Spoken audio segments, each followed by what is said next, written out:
예, 오늘은 누가복음 15장 말씀 살펴보도록 하겠습니다. 우리가 성경을 지금 이번에 읽기를 하는데 특별히 새번역 성경으로 읽고 있죠. 그렇죠? 맞죠? 예, 그러다 보니까 이게 이제 다른 번역 성경으로 읽으니까 같은 내용이고 비슷하긴 하지만 또 어쩔 때는 이 번역이 다름으로써 오는 또 새로움들이 있어요. 그렇죠? 새롭게 느껴지고 발견되어지는 것들이 있습니다. 글이라는 게 어떻게 쓰여졌냐에 따라서 순서가 어떠냐에 따라서 느껴지는 것도 다르고 이런 것 같습니다. 오늘 우리가 읽은 이 본문도 보면 11절에 보면 이렇게 돼 있어요. 또 이르시되 어떤 사람에게 두 아들이 있는데, 그래서 우리가 보통 돌아온 탕자 이야기 아니면 두 아들의 이야기 이렇게 이 비유를 이해하는 경우가 많이 있는데 원어로 읽으면 또 느낌이 좀 달라요. 이렇게 쓰여져 있어요. 원어의 뉘앙스를 좀 살려서 읽으면 이런 거예요. 또 이르시되 두 아들이 있는 어떤 사람이 있는데, 이렇게 돼 있어요. 어떤 사람이 두 아들이 있는데 하고 두 아들이 있는 어떤 사람이 있는데는 포인트가 다르죠. 또 그랬으니까 위에 두 가지의 비유가 있잖아요. 위에 두 가지의 비유도 마찬가지예요. 4절 보면 너희 중에 어떤 사람이 양 100마리가 있는데, 이렇게 번역돼 있어요. 이것도 나쁜 번역 아니에요. 그런데 뉘앙스 살리면 이렇게 되는 거예요. 너희 중에 양 100마리가 있는 어떤 사람이 있는데 그 중에 하나를 잃어버렸어. 이렇게 나가는 거예요. 좀 다르죠? 양 2마리가 있는 어떤 사람, 남자죠. 목자인 남자. 8절에 보니까 10드라크마가 있는 어떤 여자가 있는데, 이렇게 되는 거예요. 그러면 뭔가 포인트들이 보이죠. 처음에 양 100마리가 있는 어떤 남자가 있는데, 어떤 사람이 있는데, 두 번째는 10드라크마가 있는 어떤 여자가 있는데, 이렇게 됐어요. 처음에 남자 이야기예요. 평범한 목적 남자 이야기. 또 하나, 두 번째는 여자 이야기예요. 집에서 일하는. 밖에서 일하는 남자 이야기를 했다면 집에서 일하는 여자 이야기를 했어요. 그럼 세 번째는 또 뭔가 다른 이슈가 얘기를 하셨겠죠. 세 번째는 뭐예요? 두 아들이 있는 어떤 사람이 있는데, 그럼 이건 누구 이야기예요? 아버지 이야기. 그 이야기를 하겠다라고 예수님이 지금 시작부터 말씀하시는 거예요. 그렇죠? 남자 이야기, 여자 이야기, 일하는 집에 있는. 그 다음에 아버지 이야기 할래. 이렇게 예수님이 얘기를 하고 시작한 거예요. 그런데 예수님이 뭐라 그래? 또 이르시되 그래. 또 지금 비유를 두 개를 대셨는데 세 번째 비유를 대고 계시는 거예요. 그러면 왜 그냥 세 개나 얘기하세요? 비유를 하나 두 개 정도 얘기하셨으면 다 우리 알아듣잖아요. 근데 또 하셨어요. 세 번째. 그러면 똑같은 얘기를 하시는 게 아니라 뭔가 비슷하지만 다른 이야기를 하고 싶으시니까 세 번을 이제 얘기를 하시는 거잖아요. 그래서 두 개 이야기와 다른 세 번째 이야기만에 무엇이 있다면 그게 지금 세 번째 이야기에서는 본격적으로 하고 싶은 이야기가 되시는 거죠. 그죠? 근데 그럼 살펴보니까 비슷해요. 이 얘기는 뭘 잃어버렸다 찾아가지고 기뻐해요. 모두가 기뻐하는 이야기예요. 주인이 찾은 사람이. 그렇죠? 그게 남자가 됐든 여자가 됐든 아버지가 됐든. 그런데 자세히 보면 뭐가 다르냐면요. 첫 번째, 두 번째 이야기는 이렇게 돼 있어요. 찾는다라는 말은 같지만 이렇게 돼 있어요. 양을 잃어버렸어요. 돈을 잃어버렸어요. 그러자 첫 번째, 두 번째 이게 같은 공통점을 찾는 거예요. 그러자 어떻게 하냐면요. 4절에 보니까 찾기까지 찾아다녀요. 그쵸? 잃어버렸어요. 1번 잃어버린다. 2번 찾기까지 찾아다녀요. 자, 8절에도 보면 집을 쓸며 찾아내기까지 부지런히 찾지 아니하겠느냐. 양 잃어버린 사람도 돈 잃어버린 사람도 찾기까지 찾아다녀요. 세 번째 6절에 보니까 찾아내었노라 하리라. 그래서 결국은 찾아내갖고 찾아냈다 이렇게 얘기하고서 기뻐해요. 9절에 보니까 그 여자도 드라크마를 찾아내었노라 하리라. 찾아냈다 이렇게 하는 거예요. 그래서 기뻐해요. 여기서 두 사람이 기뻐하는 이유는 뭐예요? 찾아냈기 때문에 그래요. 그렇죠? 찾아내려고 막 찾기까지 해가지고 찾아냈기 때문에 여자도 기뻐하고 남자도 기뻐하는 거예요. 그런데 세 번째 아버지 이야기에서는요. 아버지는 아들을 잃어버린 적이 없어요. 놀이공원 갔다 잊어버렸나요? 안 잃어버렸어요. 아들이 도망갔지. 아들이 떠났지 잃어버린 게 아니에요. 내가 놀이공원 갔다가 애를 잃어버린 게 아니에요. 그렇죠? 그래서 달라요. 그러니까 당연히 찾기까지 찾아다니지도 않아요. 그 얘기 없으세요. 아버지가 찾기까지 찾아다녔다는 얘기 없어요. 그럼 기뻐해요. 아까는 왜 기뻐했다 그랬어요? 찾아서 기뻤어요. 막 찾아다녔기 때문에 찾아서, 아우 기뻐, 찾았어. 여기 있었구나, 너. 이렇게 기뻐한 건데, 지금 아버지는 찾아서 기쁜 게 아니에요. 왜 기뻐요? 돌아와서 기뻐해요. 그렇죠? 그러니까 이 이야기는 좀 다른 이야기를 하고 있어요. 자, 그러면서 여기서 보여주는 이야기가 무엇인지 조금 더 들어가 보겠습니다. 2절에 보니까 이렇게 얘기합니다. 같이 한번 읽어볼까요? 12절 시작. 그 둘째가 아버지에게 말하되 아버지여 재산 중에서 내게 돌아올 분깃을 내게 주소서 하는지라. 아버지가 그 살림을 각각 나눠 주었더니. 자, 고대 사회에서는 아버지가 자식들에게 죽기 전에 미리 재산을 나눠주는 경우가 왕왕 있었어요. 그리고 문서에 보면 그렇게 하지 않는 아버지는 지혜롭지 못한 아버지다라고 얘기를 했어요. 왜냐하면 그 재산 때문에 자식들이 서로 싸울 수 있기 때문에 그 싸움을 미리 방지하기 위해서 죽기 전에 미리 재산을 분배를 해놓는 일을 하는 거예요. 그게 그렇게 안 하면 참 지혜롭지 못한 사람이네 라는 소리를 듣는 정도로 그런 경우들이 왕왕 있었습니다. 문제는 뭐냐면 재산을 분배하는 그 일을 자식이 달라고 하지는 못해요. 아버지 그거 재산 분배하는 게 미리 해놔야지 안 싸우니까 그거 빨리 주세요 라는 얘기를 자식이 먼저 할 수는 없어요. 그렇게 되면 그 자식은 폐류나예요. 그래서 돌로 쳐서 죽여도 될 정도로 아주 나쁜 자녀가 되는 거예요. 지금 둘째가 아버지에게 그 얘기를 해요. 그러니까 이 둘째는 지금 이 온 동네에서 아주 나쁜 사람이 될 상황에 있었어요. 그런데 보니까 내게 주소서 하는지라 그 다음에 아무런 텀 없이 아버지가 그 살림을 각각 나눠주었더니. 아버지가 각각 나눠주셨대요. 그 얘기는 뭐예요? 재산 분배를 한 거예요. 큰형한테도 준 거예요. 왜?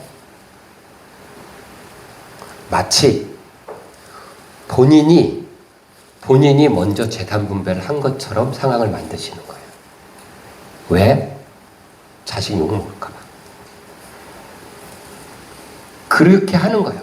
그래서 자식이 나한테 아빠 재산 나눠주세요 라고 한 게 아니라 내가 이렇게 나눠주려고 했어. 저 형한테도 이렇게 분배하고 한 거예요. 이 아버지의 마음을 이 둘째가 알았을까요? 몰랐을까요? 몰라요. 그리고 받으니까 좋대요. 그리고 나서 13절에 이렇게 돼 있습니다. 13절 읽어볼까요? 그 후 얼마나 지난지 몰라요. 그 후 며칠이 안 돼. 근데 며칠 안 됐대요. 며칠이 안 돼. 이 원어로 보면 며칠이 안 돼요. 여기 어떻게 돼 있냐면요. 그 후 많은 날이 되기 전에 이렇게 돼 있어요. 많은 날이 되기 전에, 많다라는 단어가 들어가 있거든요. 많은 날이 되기 전에 둘째 아들이 재물을 다 모아가지고 먼 나라로 갔대요. 왜 그랬을까요? 떠나고 싶은 거죠. 그쵸? 간섭받기 싫은 거예요. 그래서 가능하면 멀리 가는 거예요. 왜 다 모아가요? 다시는 안 돌아올 거니까. 처음부터 아빠 나눠주세요. 나 딴 데 가서 살래요. 이런 게 아니에요. 이렇게 진행된 게 아니라는 얘기를 지금 보고 있는 거예요. 우리는 돈이 생기니까 물론 둘째 마음속에는 재산 받으면 딴 데 가서 살아야지라는 마음이 있었을지도 모르지만 어쨌든 돈이 생기니까 아버지로부터 뭔가를 받으니까 이제 떠나고 싶은 거예요. 뭔가 되니까 뭔가 손에 쥐고 뭔가 된 것 같으니까 그러니까 이제는 하나님의 간섭이 싫어지는 거죠. 아버지의 간섭이 싫어서 가능한 멀리 못 쫓아오고 안 보이는데 그래서 먼 나라까지 굳이 가서 거기서 사는 겁니다. 다 팔아서. 여기 재산을 팔았다라는 얘기 속에는 뭐가 있냐면요. 그때 아버지가 나눠준 것은 생계수단을 나눠준 거예요. 살림을 나눠줬다고 그랬잖아요. 생계수단을 나눠준 거예요. 먹고 살 수 있는 수단을 나눠줬는데 그까지 다 팔고 간 겁니다. 그런데 그 결과가 어떻게 되냐면 14절 같이 읽겠습니다. 시작. 다 없앤 후 그 나라에 크게 흉년이 들어 그가 비로소 궁핍한지라. 요거 원어 성경으로 제가 이제 저도 원어 성경을 막 이렇게 좋아하고 이런 건 아닌데 요번에 이 본문을 보면서 원어 성경들 단어들을 좀 이렇게 봤어요. 무슨 단어가 쓰였나 그랬는데 재밌어요. 이 쓰인 단어를 보면 이렇게 크게 흉년이 들었다 그랬잖아요. 이 단어가 뭐냐면요, 강한 흉년이 들은 거예요. 아주 센 흉년이 들었어요. 그래서 어떻게 됐대요? 비로소 궁핍해졌대요. 그렇죠? 이 비로소라는 단어가 뭐냐면요, 지배하다 이런 단어예요. 그래서 비로소 이게 뭔지 지배당하다, 지배하다. 아주 센 흉년이 와갖고 궁핍에 지배당해 버린 거예요. 가난에 지배당해 버리게 된 거예요. 왜요? 아버지를 떠난 삶이 이렇게 된 거예요. 근데 그게 어느 때 일어나요? 재산 다 없어진 후에. 이게 아버지를 떠난 삶이에요. 그랬더니 15절에 가서 어떻게 돼요? 그 나라 백성 중 한 사람에 붙여 산대요. 결국 아버지한테 붙어 살지 않고 세상에 붙어서 살면 강한 흉년이 와갖고 궁핍과 가난과 불행에 지배당하면서 산다라는 거예요. 그게 인생이에요. 하나님께서 복 주셔서 뭔가 조금 얻어서 손에 쥔 것 같잖아요. 그럼 그 붙어 있어야 되는데 우리 마음이 그렇지가 않아. 간섭받기 싫은 거예요. 이거 해라 저거 해라 싫은 거예요. 그래서 가능한 멀리 떠나고 싶은 거죠. 근데 그렇게 되면 결국 이렇게 되는 거예요. 궁핍에 지배받는 인생이 돼요. 제가 아까 탄자니아 얘기했잖아요. 하나님 이렇게 해서 성도들을 한 사람 하나한테 복을 주시고 그것이 또 모여져서 또 우리는 흘려보내고 또 그쪽으로 넘쳐서 또 열매 맺고 또 걷어들이고 하게 해달라고. 그렇게 복된 흐름이 있는 곳에 붙어 있는 거예요. 이게 지혜예요, 여러분. 창세기 12장에 보면요, 어떤 사람이 남편이 교회를 안 가더래요. 교회를 안 믿는 남편하고 사는데, 권사님, 집사님이 사시는데, 교회 가면 복 주냐고 해서, 교회 가면 복 준다고. 그랬더니, 무슨 교회 가면 복 주냐고, 교회가 돈 되냐고. 나 그러더래요. 그런데 어느 날 이 남편이 교회 한번 가자 그러더래요. 그래서 갔대요. 예배를 드리고 왔는데, 왜 갑자기 교회를 가자 그래? 그랬더니, 아니, 라디오에서 이 여자분이 기독교 방송을 틀었는데, 라디오에서 듣는데 갑자기 성경책에 로또라는 얘기가 있더래요. 그래서 귀가 번쩍, 아니, 성경책에 로또를 얘기하네? 그래서 그게 도대체 뭔가, 로또 사러 갔다는 얘기가 막 있길래 뭔가 그러고 했대요. 그게 무슨 얘기냐 그랬더니 창세기 12장에 보면요, 아브라함이 여호와를 따라가요. 로또 따라갔더라 이렇게 돼 있는 거예요. 그러니까 성경에 로또라는 얘기가 귀가 번쩍 트여가지고 봤다는 거죠. 그냥 믿거나 말거나인데 롯 얘기 하려고 그래요. 롯이 왜 복 받았어요? 아브라함 옆에 붙어 있었어요. 붙어 있는, 복이 흐르는 곳에, 복의 근원이 되라고 했죠, 아브라함. 그쵸? 그곳에 붙어 있으면 복된 거예요, 그게. 뭐야? 너네는 시냇가에 심은 나무예요. 그럼 어떻게 해요? 시냇가에 심겨져 있으면 돼요. 포도나무 어떻게 포도 줄기에 붙어 있으면 된다라고 얘기하시잖아요. 아들이 아버지를 떠났어요. 세상에 붙여 살아요. 그리고 어떻게 돼요? 궁핍이 지배하는 삶을 사는 거예요. 실패가 지배하는 삶을 사는 거예요. 우리가 저 여러분들이 지혜롭게, 그렇죠? 붙어 있는 겁니다. 자꾸 붙어 있고 하나님이 붙고, 그렇죠? 하나님의 복의 흐름이 있는 곳에 붙어 있는 거예요. 그 어디예요? 진리라는 교회에 붙어 있으세요. 그러면 흘러갑니다. 우리 자녀들도 우리 아는 친구들 자꾸 붙여 놓으세요 여기다. 그러면 흘러가요. 다. 그래서 어쨌든 그렇게 하다가 이제 결국은 돼지를 치게 됩니다. 돼지를 치는데 17절에 보니까 10절, 16절에 보니까 돼지가 먹는 그 열매라도 어떻게 먹으려고 했는데 주는 사람이 아무도 없더라 그래요. 돼지가 먹는 열매라도 어떻게 이스라엘 사람들은 돼지를 완전 저주받은 짐승으로 생각하잖아요. 부정한 걸로. 그런데 그거 뭐라도 먹으려고 그랬는데 주는 사람이 아무도 없어요. 와, 정말 화가 났을 것 같아요. 돼지가. 내 거를 달라 그래. 이 돼지보다 못하는 거 그랬을 것 같아요. 근데 주는 사람이 없대요. 화도 못 내. 정말 인생이. 그 돼지를 치잖아요. 치러 가면 돼지가 막 화낼 거 아니에요. 이 돼지부터 못한다고 해서 꿀꺽거리고. 그러니까 얼마나 이 사람이 스트레스를 받겠어요? 밤에 드디어 결단을 합니다. 17절. 이에 스스로 돌이켜 이르되. 이 부분은 굉장히 느려졌을 것 같아요. 밤새 누워서 생각했을 거예요. 뭐라고? 우리 아버지 집에는 양식이 풍부한 품꾼들이 많은데 내가 도저히 이렇게는 살 수가 없구나. 어떻게 해야 돼요? 살 수가 없죠. 궁핍이 지배를 하고 있는데 뭘 해도 안 되는 거예요. 어떻게 해요? 아버지한테 가자. 가서 그 다음에 이제 그냥 가면 안 되잖아요. 자기도 양심이 있지. 그쵸? 그러니까 계획을 세워. 내가 아버지한테 가면 이 말을 해야겠다. 딱 보자마자 이 말을 해야 돼. 그래서 외우기 시작해요. 뭘 외워요? 이르기를 아버지 내가 하늘과 아버지께 죄를 지었사오니 18절 19절이에요. 지금부터는 아버지의 아들이라 일컬음을 감당하지 못하겠나이다. 나를 품꾼의 하나로 보소서 하리라. 이 말을 외우는 거예요. 머릿속에. 아버지 내가 하늘과 아버지께 죄를 지었사오니 지금부터 아버지의 아들이라 일컬음을 감당치 못하겠습니다. 내가 품꾼의 하나로 여기 서서 이렇게 내가 얘기를 해야겠다. 그렇게 생각을 한 거예요. 그리고 아버지께 가자.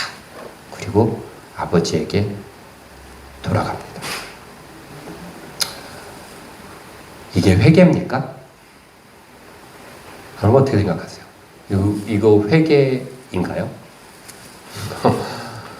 내가 아버지께 들어가자. 내가 하늘과 아버지께 죄를 지었어. 이제 품꾼의 하나로 여기 서서. 회개인가요? 저는 앞만 봐도 회개가 아닌 것 같아요. 왜요? 보세요. 지금 돌아가는 이유가 내 아버지는 풍족하니까 내가 아버지한테 가야지가 아니라 거기에 내 아버지에게는 양식이 풍족한 품꾼들이 많대요. 이 사람은 아버지를 본 게 아니라 뭐래요? 양식이 풍족한 그 밑에 있는 품꾼들을 본 거예요. 그리고 가서 뭐래요? 나를 품꾼의 하나로 아버지 잘못했습니다. 나 용서해 주세요가 아니라 나 품꾼의 하나로 나한테 여겨주세요 라고 하는 거예요. 자존심은 챙겨가고 싶은 거예요. 아빠한테 잘못해서 가면서도. 그러니까 나 당당하게 내가 일할 거니까 내 일값 쳐주세요, 아버지. 거기는 월급 많이 주는 곳이니까. 아버지 내가 잘못했어요. 아버지 잘못했지만 내가 그렇다고 아버지한테 공짜로 돈 달라는 게 아니라 내가 일할 거니까 나 일 열심히 할 테니까 나 일꾼처럼 대해주세요 라고 끝까지 요만큼의 한 가지 자존심은 챙겨갖고 가고 싶은 거예요. 그래서 이 말을 막 외우고서 달려가는 거예요, 밤새. 전 그래서 이게 회개가 아닌 것 같아요.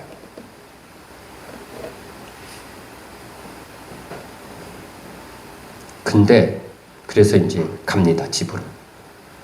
아침에 되자마자 짐을 챙겨갖고 짐을 싸고 먼 길이니까 몇 날 며칠을 갔을 거 아니에요. 집을 향해서 가면서 배고플 때만 생각하네. 조금만 더 가면 나도 그 푸크처럼 아빠 밑에서 일해가지고 내가 맛있는 거 사 먹어야지. 뭐 이러면서 가는 거예요. 그리고 잊어버리지 않는데 순서도 잊어버리면 안 돼. 처음에 하늘과 아버지께 이 얘기를 꺼내야 돼. 그렇잖아요. 하늘과 아버지께 죄를 지었습니다. 이 얘기를 꺼내야지 아버지가 아무 말도 못해. 그런 다음에 죄를 졌다고 해놓고 그 다음에 감당하지 못하니까 품꾼 하나로 해주세요. 그러면 완벽해. 나 취업이 되는 거예요. 그래서 딱 생각하면서 갔을 거예요. 아버지. 그래가지고 몇 날 며칠을 거짓골이 돼갖고 돌아옵니다. 그래서 아버지를 탁 이제 봤어요. 아버지가 저기 서 있어요. 아버지가. 보자마자 아버지가 막 뛰어와요. 오자마자 막 뛰어와갖고 깃방맹이를 한 대 때릴까 생각을 하고서 긴장을 하면서 딱 있는데 막 뛰어오자마자 덜썩 안 나오죠. 그러니까 아들이 오자마자 저기서 한 10발자국 앞에 왔을 때부터 이제 아들이 얘기하겠죠. 아버지 내가 하늘과 아버지께 죄를 지었습니다. 이제 아버지 자식이라고 막 이러면서 하는데 오자마자 어떻게 해요? 덜썩 안 나와요. 그러니까 그 뒤에 말을 못했어. 품꾼의 하늘을 여기서 못했어요. 그냥 안 한 거예요.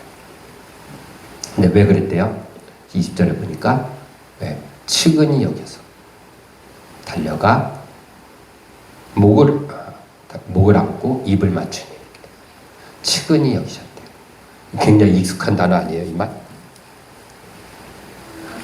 이게 헬라어로 전에 한번 내가 했는데 스플랑크 니조마이, 되게 길죠? 스플랑크 니조마이라는 말이에요. 불쌍히 여기다, 측은히 여기다. 예수님께서 문둥병자가 예수님 앞에 달려나와가지고 주여 원하시면 나를 깨끗게 하실 수 있나이다. 온 세상 사람들이 나를 부정하다, 더럽다, 침뱉고 그렇게 쳐다보지만 주님이 원하시면 나를 깨끗해 하실 수 있나이다 라고 했을 때 예수님이 불쌍히 여기사 그걸 고쳐주시죠. 오병이어의 기적을 내리실 때에도 이들이 나를 쫓아다닌 지 며칠 됐는데 굶어 배고프다. 주님께서 그들을 불쌍히 여기사 오병이어의 기적을 베풀어 주시죠. 길을 가는데 성에서 막 장례차가 나오는 거예요. 여자가 엄마가 막 엉엉 하나밖에 없는 아들이 죽었어요. 아들의 관을 메고 나오면서 막 대성통곡을 해요. 예수님께서 마친 걸 보셨어요. 어떻게 해요? 불쌍히 여기사 살려주죠. 이럴 때 쓰인 단어가 바로 스플랑크 니조마이라는 단어입니다. 이게 뭐냐면요, 마음이 막 어떤 사람을 보고 내 마음이 움직여서 막 감응이 되어버린 거예요. 그 사람의 일에. 이런 상태를 이 불쌍히 여기다, 측은히 여기다 같은 단어를 쓰고 있는 거예요. 왜요? 왜 그럴까요? 자식이니까.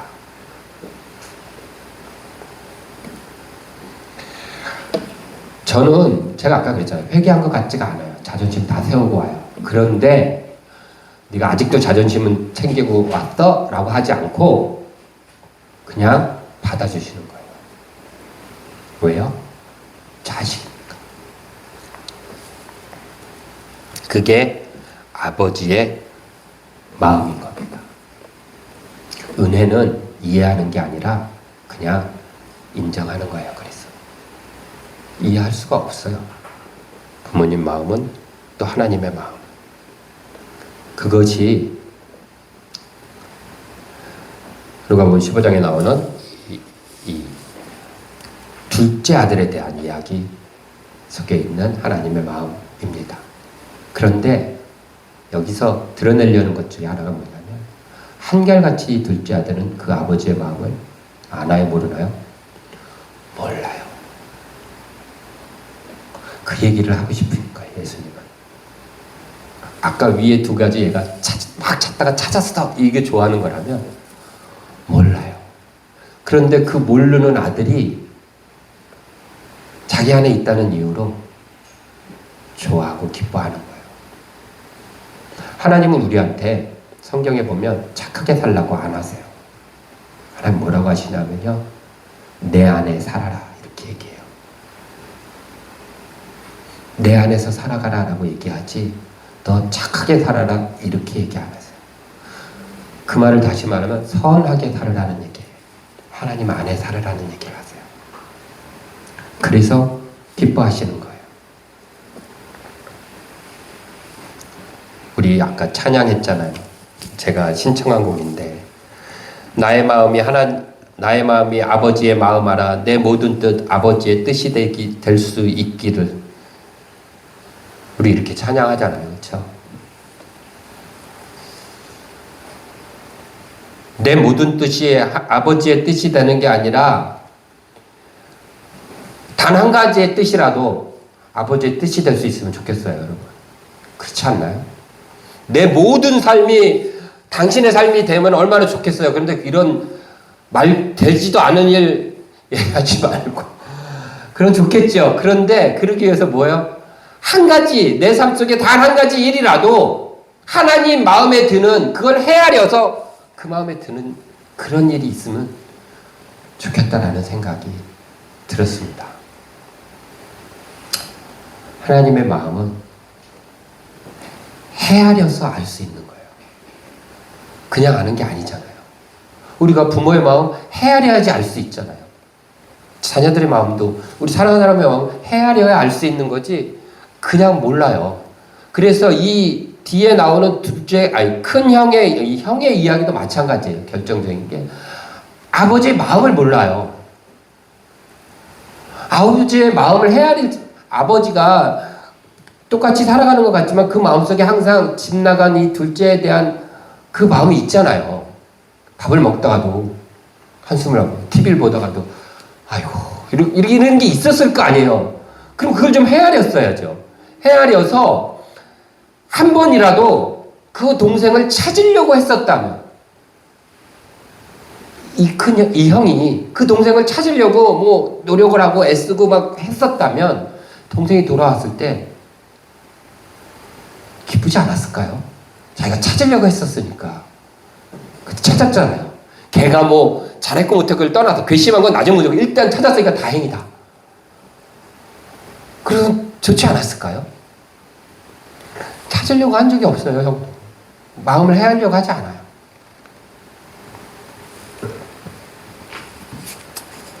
저는 한 가지라도 좀 그랬으면 좋겠어요. 그렇죠? 여러분들 향한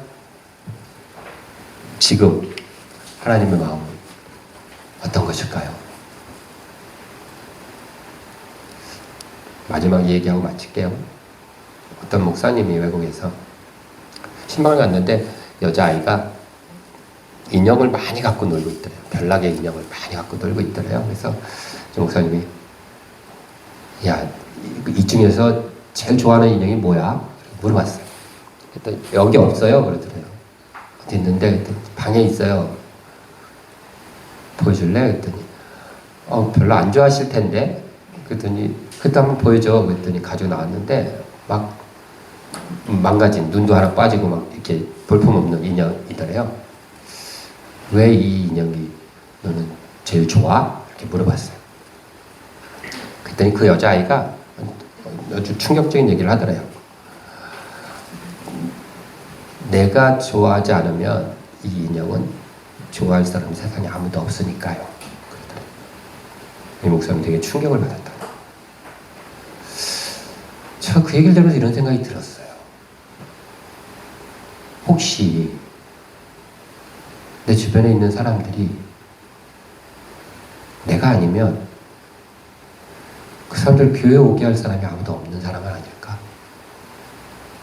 내가 아니면, 내 친구가 내가 아니면 예수에 대해서 들을 수 있는, 아무도 그 사람한테 얘기해 줄 사람이 없는 거예요. 우리는 내가 아니라도 예수 얘기 듣고 복음 얘기 듣고 교회라는 소리 듣고 살겠지 하지만 실제로 여러분들 주변에 있는 사람 중에 많은 사람이 지금까지 살면서 단 한 번도 교회 나와라 라는 소리를 못 듣고 살아가고 있는 사람들이 있다는 거예요. 근데 우리는 어디서 들었겠지 라고 생각하고 있는 거예요. 하나님은 네가 얘기하기를 바라는 마음에 우리 주변에 갖다 놓은 걸 수도 있다라는 거죠. 그게 하나님의 마음일 수도 있는 거예요. 신학교 안에도 예수 그리스도에 대해서 진지하게 그 복음을 얘기 듣지 못한 사람도 있을 수 있다라고 그래요. 그래서 그것에 대해서 진지하게 생각도 안 해봤는데 어떨 때를 보니까 신학생이 돼 있는 경우도 있다는 거예요. 그러니까 지금 내 주변에 있는, 하나님께서 내 주변에 사람들 놔두시면서 하나님의 마음은, 야, 입을 벌려 얘기해. 그럼 내가 이렇게 좋아하거든. 그냥 오는 것만 보여도 그게 마음이 뭐 자존심을 갖고 오든 뭘 갖고 오든 상관없어. 그래도 내가 나가서 끌어안고 기뻐할 거야 라는 것을 지금 예수님이 보여주고 있는 것 같습니다. 그 앞에는 그냥 단순히 찾았으니까 기쁘고 돈 찾았으니까 기쁘고 양 찾아서 기쁜 거를 표현했다면 뒤에 나오는 이 비유에서는 그런 아버지의 마음을 너네가 좀 알면 좋겠다.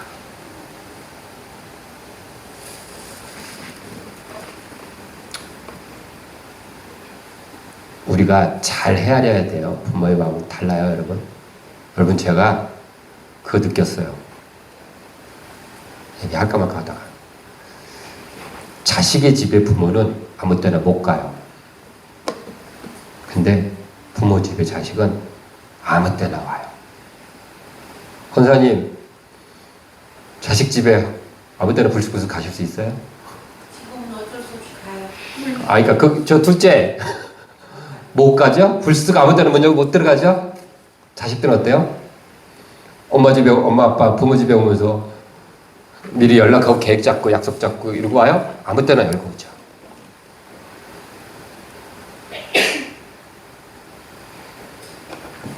근데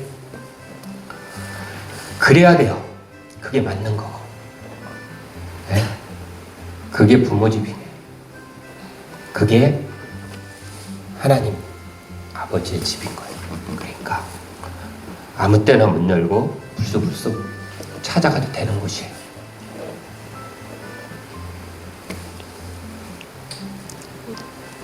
그리고 찾아가면 부모들 되게 고마워합니다. 이게 말도 안 되지만 이게 부모의 마음이고, 그것이 하나님이 우리를 향한 마음이다라고 얘기하고 계신 것 같습니다. 예수님께서 그런 하나님의 마음과 그런 하나님의 모습들을 소리소리 치시면서 그 당시에 있는 이 바리새인과 서기관들에게 외치고 계신 것 같습니다. 우리 이 하나님의 마음을 좀 헤아려 알면서 살아가는 저와 여러분이 되었으면 좋겠습니다. 기도하겠습니다.